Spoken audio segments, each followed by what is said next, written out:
Welcome to The Kitchen Table, a show dedicated to helping you escape diet culture, gain trust with food, honor your body, and live a brighter life. Hello. Welcome back to The Kitchen Table. I am so glad you're here. I'm your host, Alicia Brown, a non-diet registered dietitian nutritionist. And I am so excited. I am just feeding off of the energy of Kourtney Thomas here on the show today. She exudes confidence. Her smile is so big right now. And we're here to talk about self-discovery and body image. She is a diehard Dolly Parton fan. And it's because she embodies confidence, right? And I think that's something that all of us are looking for. Look, like we're on the scale. We are trying the diets. We are going to the gym endlessly. And why we're doing all of that is maybe because we want to be more confident in our bodies, in our workplaces, in our lives at whole. And I think that confidence is really important. Having that self-esteem, the way that we carry ourselves is also important. And it's something that takes practice and effort and a lot of self-discovery and work on body image. So Kourtney, thank you so much for being here today.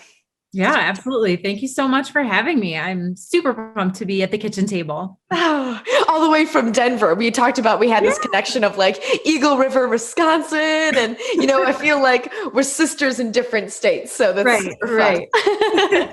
So how did you come to be like this self-discovery and body image coach? Well, it has absolutely been a journey, certainly my own period of, reflecting and, self-discovery and my own kind of body image journey too. And professionally, same.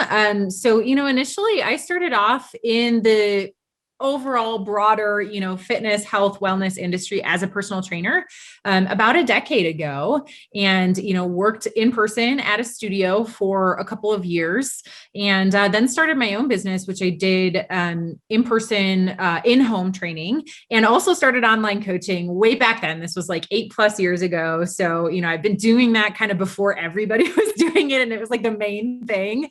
I was working with women and going into their homes, really, that's a pretty powerful and intimate relationship. And, in the beginning, it was kind of like, I'm the trainer and I show up and we do a workout and this is really important, it's about exactly, following these rules and, doing XYZ and, eating clean and all of the stuff.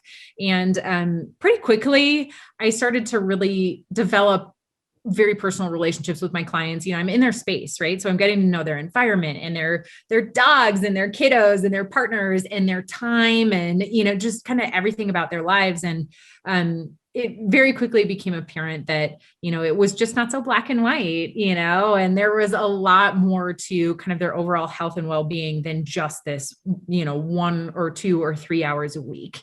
And so I began really connecting with my clients at a deeper level. And over time too, it became this process of them reflecting back to me that, they were like, don't get me wrong, like I enjoy our workouts and I still want you to come over to the house, but, wow, that conversation that we had last week, or that article that you emailed me, or that book that you recommended, or whatever that was, like, this is like blowing my mind. This is changing my whole perspective. And, this is huge. So it really became apparent to me, and again, in feedback from clients, that I was kind of transitioning more to this natural gift that I had for coaching and, kind of being perceptive and encouraging people to kind of follow their lines of thinking to the next level and, kind of do, again, what I call self-discovery work, and kind of really dig into that stuff beyond just, that physical fitness workout, for that 1 hour a day. And over time and over the course of my business, certainly that's kind of,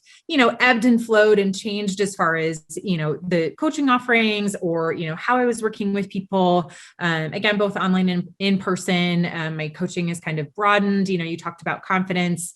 Oftentimes I work with women. I kind of call it choose your own adventure coaching, to where they might be working on self-discovery in other areas than body image. It might be in that, kind of professional space or just kind of broader life, confidence, relationships, things like that. Yeah. But certainly for me, it's, my heart still connects very much to physical movement. And, that's kind of how things have shifted away from the fitness piece of it specifically, and maybe we'll get into that, later on. But, kind of broadened again to working in this space of cultivating, more body acceptance and, a more positive body image, and kind of working through those things versus just sort of trying to beat our bodies into submission in one specific way that, the fitness industry tells us we need to do. There are so many parallels between your experience in the fitness industry and my experience in the dieting, nutrition, dietitian community, right? It's like, okay, here are the set of rules that we're supposed to give to these people to solve these problems. And we both found out that it was like just not working. And it wasn't about the food. And it's not about the fitness. There's something greater. I love that you say that, like, you've got a lens in through your virtual work to see how they live. And through that, you're able to meet their needs in a different way. And so you evolved as your clients evolved. And I think that's a really beautiful thing.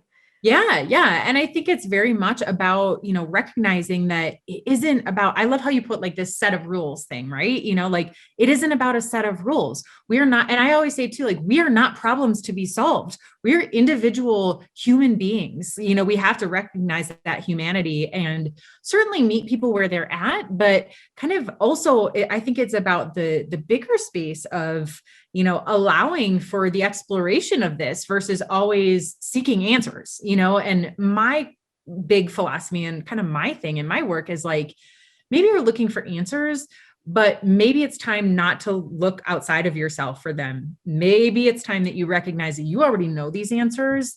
And maybe you just need a little support, a little bit of a facilitation and a nudge and a partner to like kind of help you, walk through how to find them. You know what I mean? Like sometimes it's really hard to do that inside your monkey mind, but that's what I've become really good at is like, listen, I'm not going to tell you what to do, but I will help you figure out what you want to do, what's a good fit for you. Sometimes just being heard is enough. Sometimes just having somebody hold space for you is enough. See, you can, as you said, like the monkey brain, I love that because as a type A individual by nature myself, I'm like, get me from A to B. And I want to do it the quickest, the most like efficient way because I got other fish to fry. Right. But it's like when I can share with you the anxieties in my mind, the dissonance that I'm feeling when I'm absorbing these recommendations from other people, these quick fix approaches that is somewhere inside of me, they're not making sense, but I don't know what to do with it. Having somebody reflect that back to me, it can really help me heal and grow and make purposeful, meaningful decisions that elevate my life. Is that kind of what you see in your experience with clients when you hold space for them? Yeah, absolutely. It's funny because kind of from that context of like, it's so, it seems like such a high pressure thing to like identify, your 30-second, like, niche of I help such and such people do such and such, solve blah, blah, blah problem, whatever. And I always say like, I work with people who identify as women and I help them like figure out the stuff that they can't even figure out exactly what it is they need to figure out, so I think that speaks to exactly what you're saying of sometimes it's like, I don't actually know, but I know this doesn't feel right. And it seems like you're kind of speaking my language and I feel comfortable with you, again, to kind of holding that space and just being heard and seen. And like, I think I feel comfortable working through this with you. It seems like your process is a fit, like whatever that is, but sometimes we just don't even know. And there's sometimes too much pressure in that, like, well, I need to have my problem figured out in order to seek a solution. And it just isn't always that much of a straight line. Absolutely. And so maybe there have been times in my life where I didn't have that knowing, it was just like, there's a lot going on. There's a lot of chaos. I find myself reacting a lot. I'm like, my window of tolerance is really low. I'm just like finding I'm not showing up to my work like I want to. I'm not showing up in my relationships like I want to. My health feels off kilter. Something is up. I can't pinpoint it. I don't know how to ask for what I need, but can somebody help me put myself back together? I felt that way in my life. Is this kind of what you're talking about of like, I don't know exactly what it is, but I feel something is off. Mm-hmm. Yeah, absolutely. And that is definitely a good descriptor of, many of my clients. Absolutely. And I don't like the terminology necessarily like my ideal client or whatever, but certainly, yeah, those are common threads that are kind of going on with a lot of clients that I work with. And, sometimes it's just helpful to just start from, some level of foundation. And, I kind of always, no matter where people are kind of coming in, whether it is on like the fitness and body image side of things and sort of figuring out something in that space, or, more broadly kind of confidence and self-image, there's still like several things that are helpful in clarifying a little bit about that kind of messy feeling of I don't knows, so really like I kind of start with some of those main things. And a lot of that is like identity work and kind of really like digging in and identifying and naming our stories and, working through some of that stuff and then moving into getting real clear on values. And I feel that is often like a turning point for people of, really saying like, okay, I'm not guessing at this because, I like such and such person and they have these values and I want to have that. I really push people to get down to what is really meaningful for them.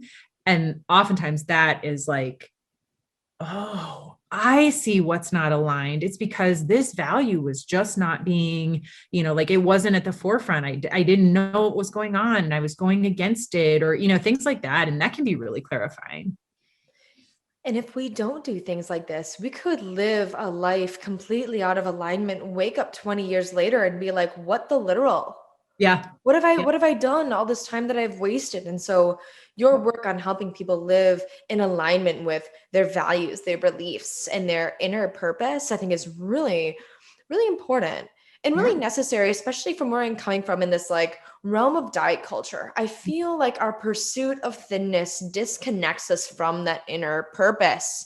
The pursuit of thinness disconnects us from greater health, that sense of empowerment. Our self-image is warped by this ideal body image. In the clients that you've worked with, have you seen that disconnection happen? And how do you bring them back into having confidence in themselves again?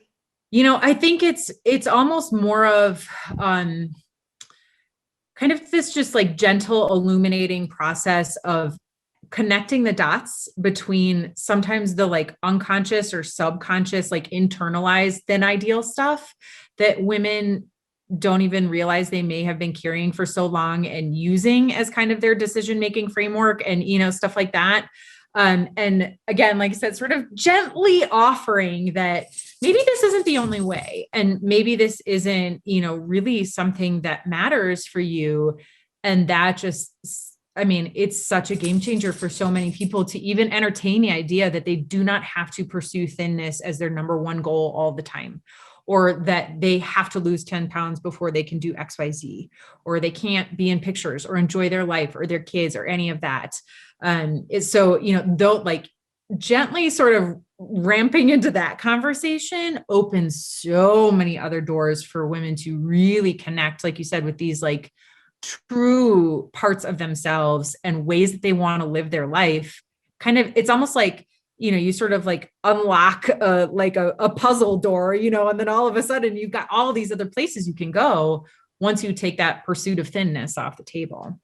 I love how you just like offer them the option of dropping that pursuit. It's like you can hold on to this belief that thinness will grant you these things in life, or there could be this idea that this is an illusion and that the pursuit of thinness is really the effort towards that. The chase is maybe a distraction or an illusion that's separating you from yourself, and just offering them that permission, like you could let that go. What would that open up for you? That's something that I encourage everyone to think about. I know this is so hard, right? Oh, yeah. We want our lives to be better, easier. We want to be loved, accepted, and we want to feel like we belong. And I think that we're given that false image with this ideal body image. And that's where we get this relentless pursuit of thinness from. Well, and some of it too, like I'm, obviously I'm pretty direct in, kind of the social context as well. And, the reality is that this the thin ideal is essentially patriarchal, right? So like if, you're an empowered woman who, has all of these like greater life goals and everything, to put that at the forefront is really giving up a huge portion of your power to do these other things, to say like, oh yeah, I buy into this idea, like that, all of that was essentially created to like keep women in their place. So, I mean, to say this is an important thing in order for me to be successful, be loved, be valued in society is really just to perpetuate that, misogynistic patriarchal culture. Like, so again, these are all choices. Like you get the option to decide, what you believe in and, how you're going to, live your life. But that's the reality of it. Like if you read the history, of how this all kind of came to be, that's where the roots are, Mm. So it's like we're kept small by this idea of thinness. We're kept unattached from our deeper gifts, our deeper purpose, from this relentless pursuit of thinness and diet culture and dieting at large, the dieting mentality. How can we increase our self-esteem? How can we reconnect with ourselves and get more confidence back and really start to discover kind of who we are as we're swimming within diet culture? Oh, I know. It's so hard. And It is. I feel like the first piece of it is to kind of recognize that it's going to be like, we've all seen kind of those memes to where it's like, this is what you expect it will be. And like, this is what it's actually going to be, like Her fingers going all over the place. Line, like it is going to be a very squiggly line and it is going to be like, forward progress. And then like, 10 steps back of, like, I'm so scared and self-doubt returns and, imposter syndrome or, inner critic or whatever you want to call it. Like we take some steps and then sometimes we're still challenged, so I think that one of the best starting places is actually in self-compassion. And, I think probably people who are kind of into this, like, kind of self-help space, or personal development space might be familiar with that already. But I have yet to, really come across a lot of folks who have actually like really dove more deeply into it and started to truly practice self-compassion regularly. It is, again, it's another thing that's a huge game changer to, recognize what that means. It's not about like letting yourself off the hook and like giving up on yourself in your life. It's actually, the thing that will help you to truly, again, like embody all the things that you believe in and, the things that you want to do in the world. But like, you talked about permission and stuff like that. You have to provide the same compassion for yourself and your value and your worth and worthiness in, your physical body and everything else that you do in this world as you would for anybody else. Truly, that is an incredible starting point that can be very, very powerful. Mm-hmm. I've heard it said, like, treat yourself like you would treat your children or even your pets. Yeah. Yes. Yeah, true story. Yeah, right. Like, oh, to a child, oh, of course you did that thing. I understand that. Mm-hmm. Next time we might do this thing, but to ourselves, we beat ourselves up. We call ourselves names. Yep. We pick apart parts of ourselves. We manipulate our bodies. Yep. We get very down on ourselves in our own head. And as you were saying before, it's like when we don't have a sounding board, they kind of exist in our subconscious. Mm-hmm. Until we pull them into our conscious and we're like, oh, that's not true. Yeah. Yeah. Yep. I get that. Yeah. It's funny. That's some of the most like some of the most useful stuff as far as like a very practical tool in the work that I do with clients is like really kind of working through, that voice in your head stuff, right? Like really like naming and identifying and characterizing that inner critic, you know what I mean? Like saying like, this is like Betty Badmouth and I get it. That's Betty. That's not me. Betty is not me. I am not this person. She is not all of me. So, Betty, like, thanks for what you're trying to do, but like, I need you to step back into your room and I'm going to shut the door on you. And, you do the same thing for your inner mentor and you say, it's whatever, like Susie Sunshine and, Susie, I need you to help me out here and like bring that sunshine and, like turning it into like moving from that space of I am beating myself up to, really naming it can be a really powerful kind of like visualization tool, You're like putting a name to the voice that's beating you up and putting that voice in the corner. Yes. The mind. Turning down the volume is another good visual. Mm-hmm. That's amazing. Like we have, we're such amazing beings. All of this is happening in the mind, right? When people say, oh, I do mindset work, this is the mindset work. This is effort. This is like you sitting down with your thoughts for a second and being like, oh, Benny. Yeah. This is so true in our work with food as well, or in my work in intuitive eating. It's like we have all of these voices, and in the book Intuitive Eating, there's like the food anthropologist and the food police, and it's like, yes, we're putting names to these voices so that we can delineate and discover who we actually want to listen to. Yep, that can be super powerful. Yes, so much. Mm-hmm. Tell me more about your fascination with Dolly Parton. I have to know this, she's a force. I know that a lot of people might perceive Dolly Parton, she's got like the large breasts, right? And people think that she might be ditzy and kind of this like, icon of a celebrity icon, right? Yeah. Yep. But actually she owns multiple businesses. Mm-hmm. She is smart. She's articulate. She has a podcast. You can listen to Dolly Parton podcast if you don't know it. I have not listened to it, but I've heard great things about it. I've been meaning to listen to it.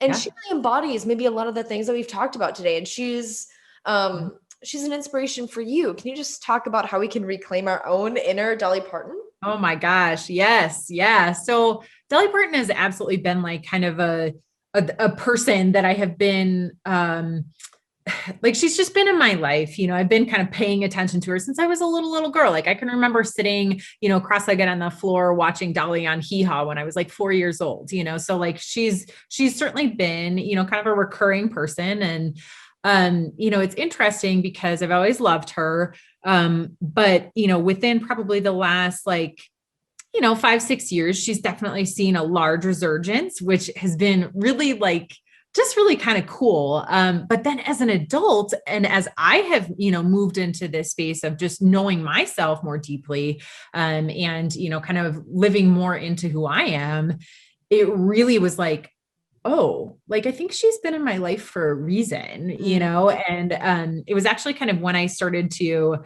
I was kind of reading some stuff and I was doing some copywriting and changing some stuff on my website and, whatever. And it just sort of came into my consciousness. She has this quote and it's pretty much like my life motto quote.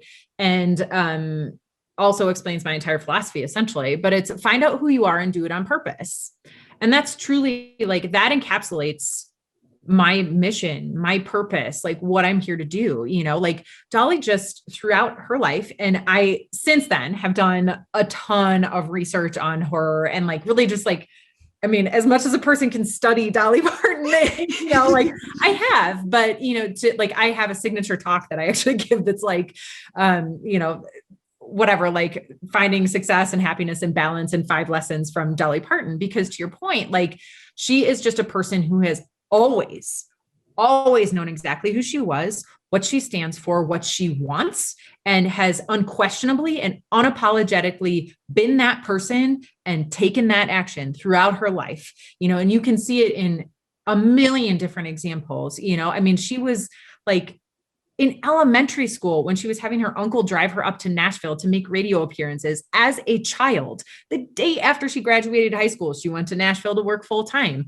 She was on the Porter Wagner show as a staple for years. She chose to leave that super stable thing because she was like, you know what? It's my time to go. It's my time to be Dolly and make my own way and my own career. That was in the 60s. You didn't do that. A woman did not do that. You can look at it in her song lyrics of just because I'm a woman, it's huge. And all along the way, like you said, she's been a very, very savvy businesswoman. She is a multi-millionaire. She has a theme park, and even business decisions of her knowing I want to have Dollywood. Like I want to have a theme park. And her advisor is saying like, well, I don't know if that's such a good idea. And her saying, no, I'm going to do it. And like, listen, like you might think that that other place in Florida or California is the happiest place on earth, but I am telling you right now that Dollywood is the happiest place on earth. So there are just a million examples of it. She's also obviously won countless awards, in musicals. She's one of the most prolific songwriters. So creatively, she's, just absolutely like just bonkers, right?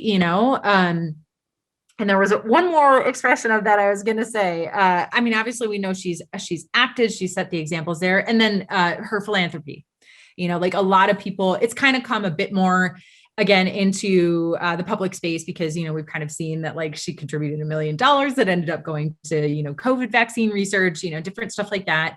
But she, way back, the charity is very like its longevity is huge now, but like she started the Imagination Library, which provides like a book a month for young school-age children in like marginalized communities. She started that for years. Like, so she's an advocate of like early childhood reading. Like she's incredible. So now that I've talked everybody's ears off about Dolly, like I hope that kind of like gets the picture though, that all along with that, you might think that she's just a woman, like you said, with like big boobs and big hair and whatever. And she's super clear that she's like, I look like this because I want to look like this and I like it. And I also don't really care what you think. And if you think that that affects, anything that we're going to do business wise, or, my talent as a musician or a producer or any of that, like you're the one who needs to figure yourself out, like there are so many points to kind of look and take from her experience and how she has lived her life over the last 74 years. Two things are sticking out with me in particular. One is like she held a vision. Yeah. And nothing got in the way of her vision. And I think that so many of us, we have visions for our lives, like we want to live purposefully. We want to be happy. We want to be not just good, but excellent moms and teachers. And we want to be excellent to the people in our life and excellent to ourselves, and we hold a big vision for ourselves, but we let these distractions get in the way, whether it be diet culture or fitness culture that kind of bring us down. But that vision of Dolly is like, no, like, that vision, what is going to help you pave that clear path to get to that endpoint of that vision that's really just you in this very like embodied sense of your values, as you were saying, of exactly how you want to be and show up in the world. Yep. The second thing that really stuck out to me is that sometimes we let judgments of other people really weigh us down as well. Like we give them so much credit, right? And really, when you said that about Dolly and judgments, like it sounded like, their judgments sounded more about them than they did about her. She just repelled them. Exactly. It's like, no, that's not me. Deflect. Yep. If you don't want to do business with me, I'm sorry for you. I am sorry that your missed opportunity. If we had just a morsel of that, what kind of lives could we live? Yeah. And what does it require for us to more embody that in our life? Mm-hmm. Have you turned me into a Dolly Parton fan on the show? I can't wait to like hear the follow-up to where you're like, oh my gosh, I did. I read some stuff about Dolly and like, wow, I can see. Even without knowing the nitty gritties as you do with your research. You should write a book on your Dolly love. I would read it.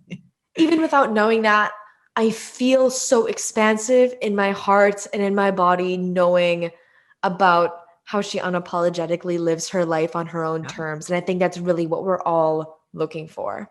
Yeah. Yeah. It's so awesome that you help women do exactly that. Can you share with everybody who's listening right now, like they're just getting your energy. They want to know more of how they can connect with you and learn from you. Can you share how they could find them or connect with you after the show? Yeah. So I try to make it really easy, just head to my website. It's KourtneyThomas.com, Kourtney with a K. And, I always say to you, like, I love email, and people can always, sign up for my email list for sure. That's like a really great way to get to know me and like get this energy on the regular. If you're into that sort of thing, but directly too, I don't have a VA. You're not going to get an assistant. You will get me. I will chat with you, on my website too. You can always kind of reach out and, do just a quick call, and, of course, like for free, to just kind of see what this might look like and what you might be wanting to explore. And I really do the bulk of my work with people on a one-on-one basis. And, for a few months at a time, it just really, again, like you probably got the feel that we're going to a bit deeper level. This is going to be a little bit more vulnerable work. So, we're going to want to spend some time with that. So it's kind of more of a bit of an ongoing partnership. And, there are kind of two ways to do that. Again, kind of in that, body image, kind of more focused side of things. And then again, I think I already referred to it as kind of that choose your own adventure side of things. But I like to, just make sure that we're a good fit and stuff, so people can reach out to me or schedule that free call or whatever on my website. That's a really good way to do it. And I promise that, we will have a conversation and see what happens from there. That's wonderful. So if you're looking for clarity on purpose, if you want to live out your purpose on your own terms and embody some of this Dolly Parton energy, my goodness, contact Kourtney. Thank you so much for all of the wisdom and knowledge and sharing on the show. What an uplifting kind of episode. We got this. Yeah. We do. Yes, I truly believe so. Like, we are all in this together, and we are all, here together and taking it up. Yeah. Love it. Thank you so much for that. So appreciate you. For everyone listening, if you gleaned anything from this episode, screenshot and share it on social media. You can tag me at aliciabrown.rdn, and I'm going to link to everything that Kourtney just alluded to, the website and everything else in the show notes. So you can just click on there and follow the links. And while you have your phone out, hit the subscribe button on the show. Thank you for doing it. It's like the greatest gift. It helps me get this podcast on the map. And so I appreciate that as well. And if you'd like to, you can rate the episode or rada. Okay, thank you so much. Kourtney, thank you for your energy, time, and sharing. For everybody, I will see you on next Monday's episode. Have a marvelous day. Talk soon.